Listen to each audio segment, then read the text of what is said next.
Hey there, it's Josh again, and we're continuing our discussion about boundary setting tools. So, this is going to be the second tip here on boundary setting. This one most people already know, but it's a good one to kind of review. It feels kind of like a cop out sometimes, but it's effective, and that is the appeal to a higher authority. We all do this a lot when we're confronted with something and we like want to say no, and we don't feel like we're able to ourselves. So with this, like in a customer service setting, this is, well, my boss says I can't do that. Like that's the appeal to a higher authority right there. You said, the higher authority says I can't do that.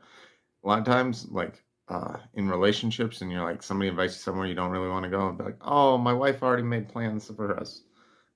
So those are kind of two examples. A third example, though, is the higher authority of data. So this is using data and facts and figures to be like, hey, the data says this, so we can't, or we can't do this because of all the reasons that the data supports. That is appeal to a higher authority. It's facts. It's true. It's not a lie, because sometimes the higher authority boundary is a white lie. But when it comes to data and facts, that is typically, a hard fact that you're referring to. This one you've got to be really careful with, because this always leads to, well, let me talk to your boss.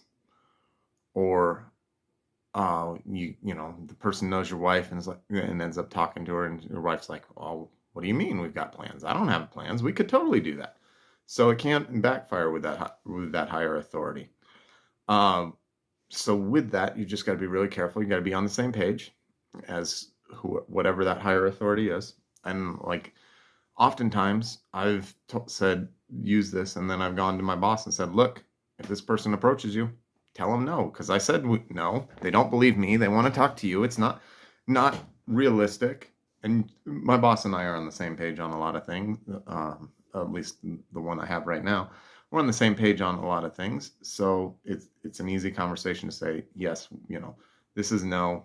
Um, one other higher authority is rules. Rules are always it. So it's against company policy to do that. It's again, you can always use that as a higher authority as well. That kind of falls in that facts and figures higher authority. But so important, make sure you're on the same page as whoever your higher authority is when you say no, when you refer to that, because you don't want to get caught in a lie, or get countermanded and told to go do it.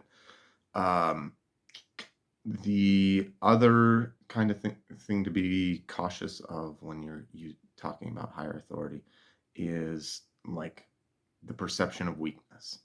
This takes the power away from you. This places all the power with this mythical other person or policy or fact. So this diminishes your power. That's why I say use it with caution. It's an easy one to use, and I know we all use it, but just be aware of the pitfalls of it. It's one you can recommend, and it's one I typically, when I use it, I try to use it for the facts and figures reason. So like, hey, we've made this decision because of these data points or whatever. Like, yes, I wanted that decision to be made this way in the first place, and I went out and found the data to support it. But that's probably the most effective one, is when you've got hard data behind it, rather than just somebody's feelings or somebody else's feelings. So anyway, hope this helps. Stay cool.